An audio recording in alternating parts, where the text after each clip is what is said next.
Have you ever wondered how America's most iconic rock legends got their start? Meet Axel Raven, an unassuming young man from small-town Ohio who arrived in New York City carrying only a damaged guitar and an impossible dream. His story began in the forgotten corners of America, where dreams go to die or transform into something extraordinary. Year after year, he performed in the underground world of subway tunnels, playing his heart out in grimy corridors while commuters hurried past without a second look. The concrete walls echoed with his melodies, bouncing off tiles stained with decades of urban life. Rats scurried past his guitar case, which rarely held more than a few scattered coins. Yet there was something extraordinary about his voice that couldn't be ignored.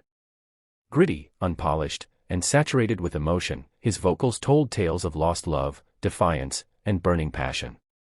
Each note carried the weight of his struggles, the loneliness of a dreamer in an indifferent city. His fingers bled from the broken strings, but he kept playing.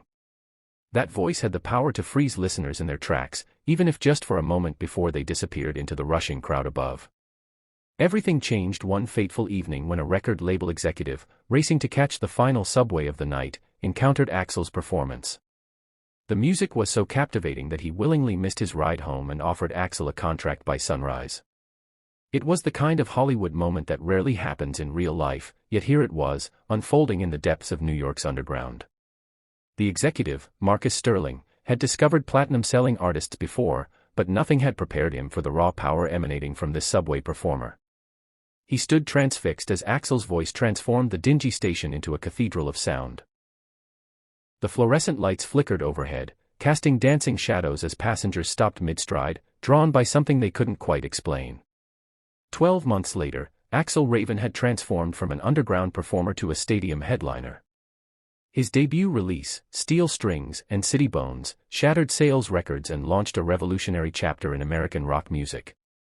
The album captured that subway rawness, that desperate hunger that had defined his years below ground. Radio stations couldn't stop playing his singles, and suddenly, the voice that once echoed in empty tunnels was being heard by millions across the nation. Success, however, brought its own demons. Axel struggled with substance abuse, overwhelming expectations, and haunting memories from his difficult past. The bright lights of fame cast dark shadows, and the cheering crowds couldn't drown out the voices in his head that whispered he didn't deserve any of it. Through it all, he never stopped performing, even when his hands shook and his voice cracked from exhaustion. The pressure of maintaining his image while battling inner turmoil became a daily war. Tabloids documented his every stumble, every missed note, every moment of human fragility.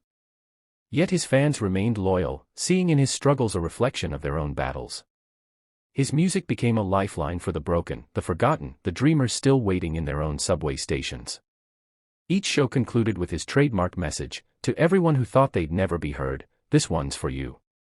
These words became his legacy, more powerful than any platinum record or sold-out stadium. Today, his image adorns building walls across the nation. His music echoes through countless venues. His journey continues to motivate countless misfits and dreamers who see in Axel Raven proof that even the most unlikely voices can change the world. The question remains: would you have paused to hear him perform in that subway tunnel before fame found him?